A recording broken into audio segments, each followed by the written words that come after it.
Hello friend, welcome to the channel pharmacy dictionary.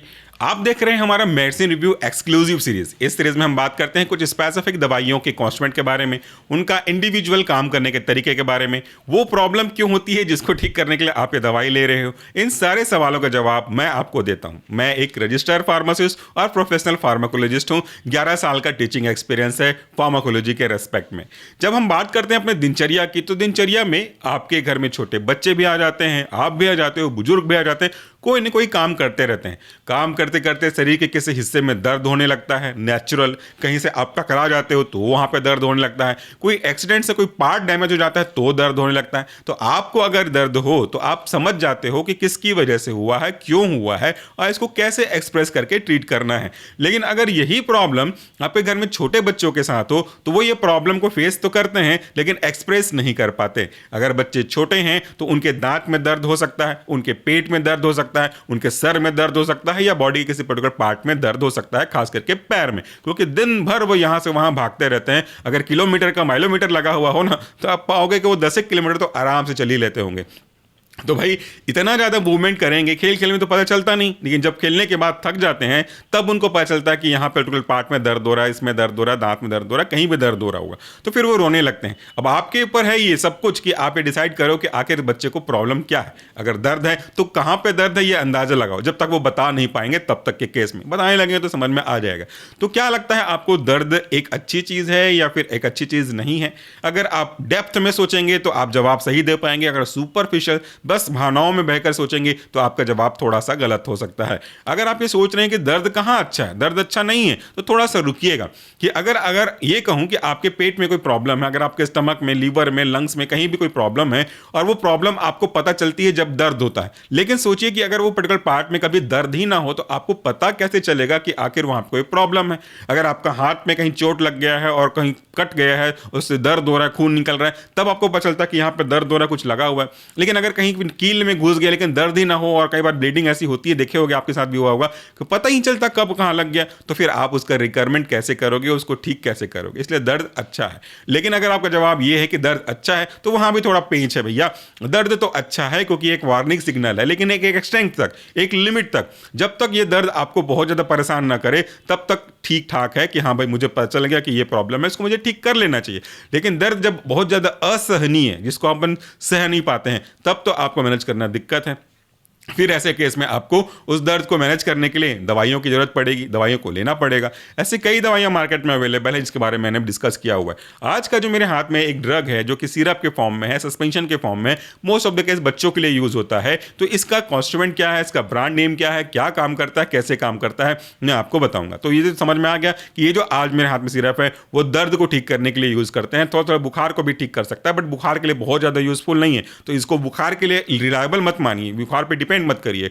ये mainly दर्द को ठीक करने के लिए ही है। तो इसका जो ब्रांड नेम है वह मेफ्टाल पी। यहां पे एक बात और कहना चाहूंगा, मेफ्टाल के दो अलग अलग ब्रांड भी आते हैं, मेफ्टाल स्पाज्म और ये मेफ्टाल पी। मेफ्टाल स्पाज्म एक अलग चीज है, जो इसका रोल और यूज बिल्कुल अलग चीज है, और यहां पे मेफ्टाल पी है, इसका रोल भी बिल्कुल अलग है।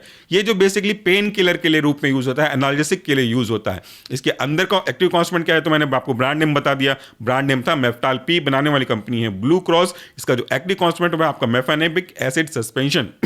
ये जो मेफेनेमिक एसिड है वो एग्जांपल है आपका NSAID कैटेगरी का। इसका पूरा नाम होता है non steroidal anti inflammatory drug, यानी कि ऐसे ड्रग जो कि आपके इंफ्लेमेशन को, आपके पेन को और फीवर को मैनेज करने के लिए यूज करते हैं।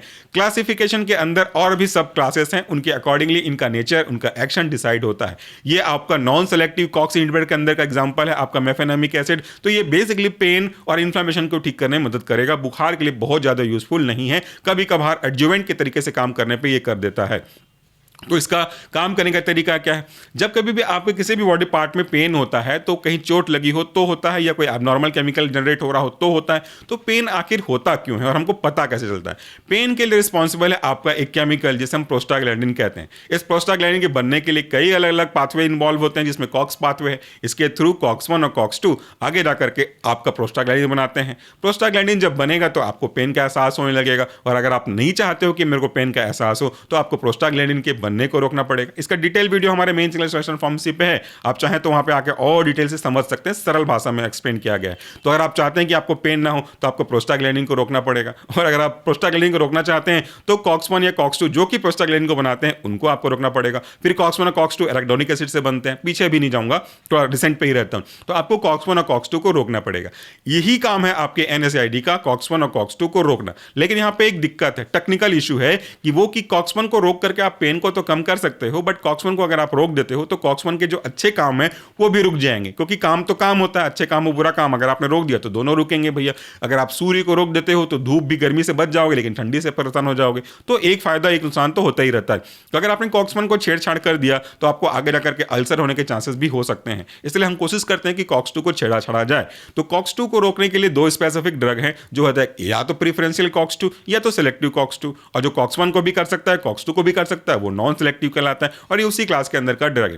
तो ये जो ड्रग है वो आपकी कॉक्स-1 या तो कॉक्स-2 के थ्रू आगे जाकर के प्रोस्टाग्लैंडिन बनने के प्रोसेस को रोक देते हैं। अब ये जब रुक जाएगा तो पेन और इन्फ्लेमेशन रुकने लगेंगे, और इस तरीके से आपको आपके प्रॉब्लम से, जो कि पेन था, यहाँ पे इन्फ्लेमेशन भी हो सकता है, वहां से आपको रिलीफ देने का काम करता है। लेकिन इसका डोज सही हो तो, और डोज सही तब होगा जब आप प्रॉपर गाइडेंस करेंगे। अब आपको ये कहूं अगर कि मेरी चोट लगी है तो मेरे को डॉक्टर ने 5 ml दिया, आपकी चोट लगी है तो आपको भी 5 ml ले लेना चाहिए, क्या ये सही है? लेकिन करते तो आप यही हो, ये बिल्कुल गलत है। तो आपको कैसे पता चलेगा कि मेरी चोट की इंटेंसिटी कितनी है, मुझे किस चीज से चोट लगी, मुझे दर्द कितना हो रहा है? दर्द का तो फिलहाल कोई पैमाना नहीं है, जो मीटर नहीं है जो बता दे कि इतना दर्द हो रहा है। वो तो डिपेंड्स करता है कि आप कैसे एक्सप्रेस कर रहे हो, या फिर आपका जो पर्टिकुलर पार्ट है उसमें दिख रहा हो कि कितना इंटेंसिटी का घाव हुआ है, गहरा घाव हुआ है, कैसे लगा है, उसके ऊपर डिपेंड करता है।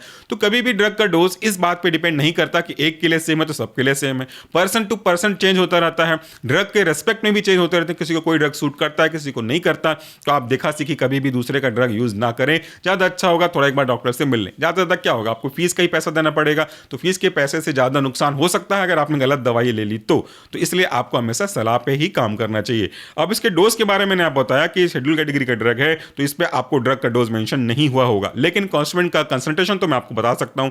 इसमें ईच 5 ml प्रति 5 ml के पीछे जो आपको मेफेनामिक एसिड मिलेगा इंडियन फार्माकोपिया की गाइडलाइन के अकॉर्डिंगली, ये है आपका 100 mg। इसके बाद बाकी इसमें कोई दवाई तो है ही नहीं, इसमें आपका फ्लेवर्ड बेस है, इसमें आपका एक्जीपेंट है जो क्वांटिटी सफिशिएंट यूज किए गए हैं। इसको 30 डिग्री सेंटीग्रेड से नीचे के तापमान पर रखना है, लेकिन इसका मतलब ये नहीं कि आप इसको फ्रिज में रख दो, रूम टेम्परेचर पर रखो, जहां पर डायरेक्टली सनलाइट नहीं पहुंचता हो वहां पर रखिए। ढक्कन को क्लोज करिएगा, और हमेशा किसी भी सिरप या सस्पेंशन को यूज करने से पहले अच्छे से शेक कर लें, क्योंकि इसके जो पार्टिकल हैं अगर लंबे समय तक रखे गए हैं तो नीचे सेटल डाउन हो जाएगा, और जब आप ऊपर से ऊपर निकाल के पियोगे तो सिर्फ और सिर्फ उसमें पानी आएगा। जैसे एक गिलास पानी ले लो, उसमें चावल के 4 चम्मच आटे डाल दो, मिक्स कर दो, तो आपको लगेगा कि मिक्स हो गया अच्छे से, लेकिन 1 घंटे के लिए, आधे घंटे के लिए छोड़ दो, और उसके बाद सीधा ऊपर का 1 चम्मच निकाल लो, तो आप खुद ही देख पाओगे कि ऊपर तो सिर्फ पानी है, असल चावल का तो नीचे पाउडर नीचे बैठा हुआ है। तो ऐसे में तो आपको चावल का पाउडर मिलेगा नहीं, वैसे ही दवाई का जो एक्सट्रैक्ट है वो आपको नहीं मिलेगा। इसलिए आपको प्रॉपर शेक करना पड़ेगा, सस्पेंड अच्छे से हो जाएगा, उसके बाद अपने डॉक्टर के दिए गए सलाह पे आप ले सकते हो।